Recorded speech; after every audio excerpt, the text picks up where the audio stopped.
Έχετε σκεφτεί ποτέ που πάει η ελπίδα όταν δεν τη βλέπουμε? Εγώ δεν το είχα σκεφτεί, μέχρι που μία μέρα η καθηγήτρια μας είχε μία έμπνευση.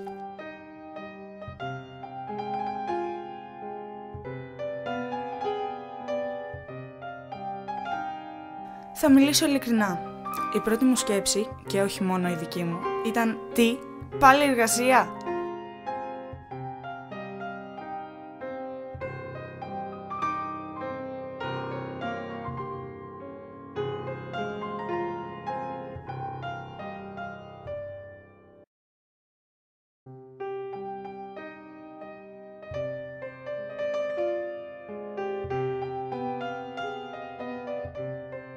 Η δεύτερη μου όμως σκέψη αφορούσε τη μόνη ελπίδα που ήξερα από τη μέρα που γεννήθηκα. Αυτή που γραφόταν με κεφαλαίο και ήμασταν συνέχεια μαζί. Μαζί στο σπίτι, μαζί στο θρανείο, μαζί στα αγγλικά, μαζί στο μπαλέτο. Αυτή λοιπόν την ελπίδα ένιωθα πως την είχα χάσει οριστικά, όταν πριν μόλις 2 εβδομάδες έφυγε με την οικογένειά της για το εξωτερικό.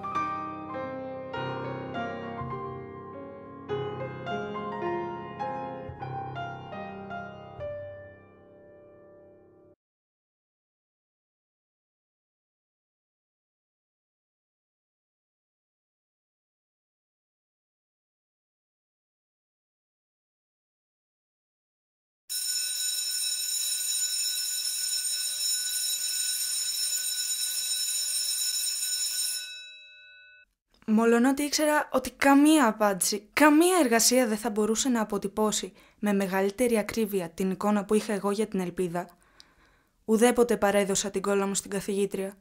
Ίσως γιατί πολύ απλά δεν πίστευα ούτε ότι θα μπορούσε ποτέ να την καταλάβει, ούτε φυσικά ότι θα μπορούσε να την αξιολογήσει. Τουλάχιστον όχι με ένα βαθμό καλύτερο από αυτόν που έπαιρνα συνήθως. Πέρασα το απόγευμα εκείνης της μέρας μπροστά στον υπολογιστή, προσπαθώντας να συνεννοηθώ με τους συμμαθητές μου για το τι εργασία θα κάναμε. Ο καθένας έλεγε το μακρύ του και το κοντό του.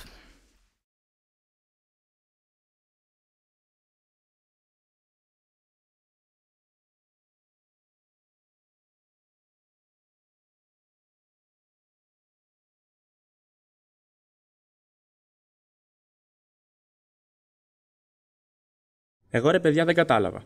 Το θέμα μας τελικά είναι η ελπίδα ή η σημερινή κατάσταση. Και τι σχέση έχουν αυτά μεταξύ τους? Αναρωτιέμαι ποιος έχασε την ελπίδα για να τη βρούμε εμείς. Ελπίδες και βλακίες. Σιγά μην γράψουμε και για το αν υπάρχει ο Ρούντολφ, το ελαφάκι. Αλήθεια η ελπίδα τρώγεται? Αν είναι, να γεμίσει το ψυγείο. Γιατί αν περιμένουν να γεμίσει με τρόφιμα, θα περιμένουν πολύ. Μπράβο ρε, ωραία ιδέα. Φάτε στην ελπίδα να φάμε εμείς τα βιβλία και τα πτυχία που έχουμε στο σπίτι. Αυτή και είναι ωραία ιδέα. Αντί να κάθονται στον τοίχο, ας πιάσουν και λίγο τόπο. Και στους τοίχους τι θα βάλουμε, κάδρα με ρύζια και μακαρόνια? Ναι, για να θυμόμαστε τις εποχές που είχαμε να φάμε. Σωστά, σε αυτή τη χώρα όλοι έχουν πτυχία. Φαΐ έχουν όλοι. Τι μακαρόνια στους τοίχους ρε παιδιά? Αυτά δεν γίνονται ούτε στις ταινίες. Νάτι. Η ελπίδα. Όχι, η εργασία. Θα κάνουμε ταινία. Ο Σαμαράκης έγραψε ένα βιβλίο για την ελπίδα. Λοιπόν εμείς θα κάνουμε μια ταινία για την ελπίδα. Εγώ αναλαμβάνω σκηνοθεσία και μοντάζ. Θα έχει τρέξιμο. Θα τα καταφέρω. Τέλεια. Εγώ ξαφνικά ελπίζω σε κάτι. Σε τι? Ελπίζω ότι θα τη βολέψω και με αυτή την εργασία. Εσύ πάντα τη βολεύεις. Εις βάρος των άλλων βέβαια. Αλήθεια, ποιανού την εργασία θα τη γράψει αυτή τη φορά? Ελάτε παιδιά τώρα, αφήστε τα αυτά. Μέσα. Μέσα. Μέσα. Μέσα. Okay. Αυτό ήταν. Θα κάναμε μία ταινία για την ελπίδα. Και έτσι θα είχα κι εγώ για πρώτη φορά την ευκαιρία να τα πάω καλά σε μία εργασία. Να ξεκολλήσω από τη βάση. Να αποδείξω ότι αξίζω κάτι.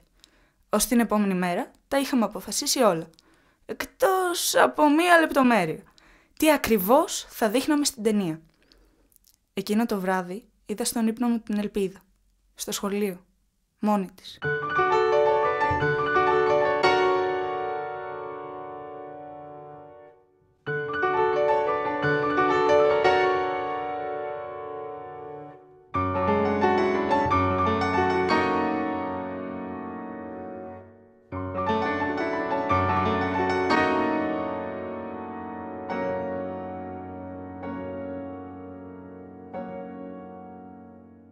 Τελικά είμαι πολύ εγωίστρια. Εγώ είχα χάσει μια φίλη. Εκείνη Μας είχε χάσει όλους μαζί. Το όνειρο αυτό με στοίχιωσε. Φοβόμουν πως θα μπορούσα κι εγώ μια μέρα να τα χάσω όλα. Έπρεπε να μιλήσω για την ελπίδα και ήμουν η πρώτη που την είχα χάσει ολότελα. Το χειρότερο ήταν ότι δεν ήμουν η μόνη. Το «Ζητείτε ελπίς» είχε γίνει σλόγγαν όλης της ομάδας μας. Την αναζητούσαμε παντού. Στις οικογένειες,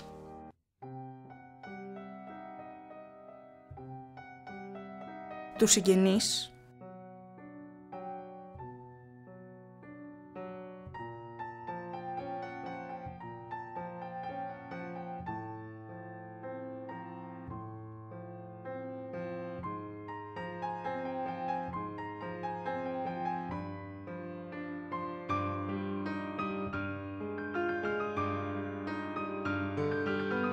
στους φίλους,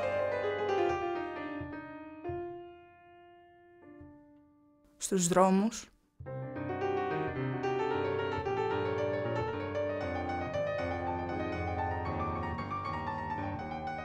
στα βιβλία. Να αντικρίζεις τη ζωή με μούτρα. Τη μέρα, την κάθε σου μέρα. Να περιμένεις την Παρασκευή που θα φέρει το Σάββατο και την Κυριακή για να ζήσεις. Κι ύστερα μην φτάνει ούτε κι αυτό. Να χρειάζεται να περιμένεις τις διακοπές. Και μετά ούτε κι αυτές να είναι αρκετές. Στην τηλεόραση.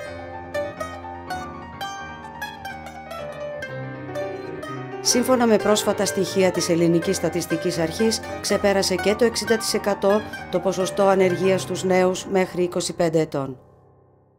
Και δεν τη βρίσκαμε πουθενά. Το μόνο που βρίσκαμε ήταν φόβος. Φόβος για ένα αβέβαιο μέλλον. Και η ελπίδα, πού στο καλό είχε πάει η ελπίδα, που κρυβόταν το μόνο μεγαλύτερο πράγμα από το φόβο. Είχαμε φτάσει σε πλήρες αδιέξοδο. Όταν συνεδριάζαμε, αντί να μιλάμε για τις ελπίδες μας, μιλούσαμε για τις φοβίες μας. Διαφωνούσαμε. Μαλώναμε. Εν τέλει διαλυθήκαμε. Κάποιοι φύγανε. Θα τη βρίσκανε την άκρη. Θα κάνανε τη δικιά τους εργασία ή θα παίρνανε κάποιο άλλο. Δεν είχε σημασία. Ποτέ δεν ρώτησε. Ήταν πλέον σαφές ότι δεν ήμασταν ομάδα. Ότι πίσω από τη σύγκρουση για την ταινία κρυβόταν το ότι οι περισσότεροι νοιαζόμασταν μόνο για τον εαυτό μας. Ναι, ακόμη κι εγώ. Καταλάβαινα πως το μόνο που με έκυγε ήταν ότι αν τειναζόταν στον αέρα η ταινία, θα είχα οριστικά την ευκαιρία να γίνω έστω και για λίγο η καλή μαθήτρια που πάντα ονειρευόμουν. Ήμουν απογοητευμένη, ή μάλλον, ας είμαι ειλικρινής, απελπισμένη. Απελπισμένη και μόνη. Πιο μόνη από ποτέ. Περιτριγυρισμένη από τη γνώριμη ασχήμια της πόλης μου, της χώρας μου, του κόσμου γύρω μου. Η σκέψη μου γύριζε στην καλή μου φίλη, στην ελπίδα, που χρειαζόμουν περισσότερο από κάθε τι άλλο και που δεν ήταν δίπλα μου. Ή τουλάχιστον έτσι νόμιζα.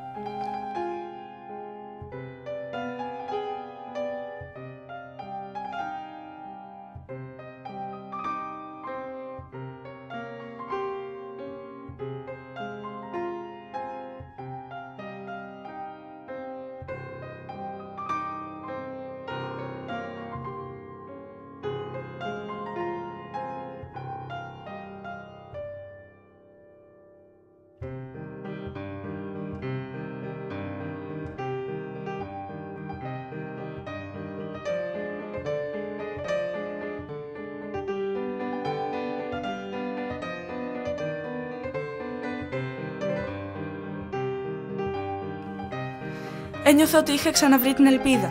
Την είχα βρει στο πρόσωπο ενός αγνώστου που δεν έμοιαζε καθόλου με εμάς. Ενός ανθρώπου που έκανε το πρόβλημά μου πρόβλημά του και το θεράπευσε, στρέφοντας απλά το βλέμμα μου μακριά από την ασχήμια και αναγκάζοντας με να δω την πόλη μου, τη χώρα μου, με έναν τελείως διαφορετικό τρόπο. Τελικά, η μεγαλύτερη σημασία από το πώς ήταν ο κόσμος γύρω μου είχε το πώς έβλεπα εγώ αυτόν τον κόσμο. Ευτυχώς, η ελπίδα δεν πάει πουθενά. Όπως όλα τα ιδανικά και όλες οι μεγάλες ιδέες είναι κάπου μέσα μας και παντού τριγύρω μας. Απλά κάποιοι τη βλέπουνε και κάποιοι όχι. Κάποιοι ξέρουν μόνο να τη ζητάνε και κάποιοι, λίγοι ελάχιστοι, μόνο να τη δίνουν. Δεν είπα σε κανέναν την απίθανη ιστορία με τον άγνωστο που εμφανίστηκε και μου χάρισε την ελπίδα. Απλά τους ανακοίνωσα πως είχα βρει το σενάριο και ότι μπορούσαμε να ξεκινήσουμε την ταινία.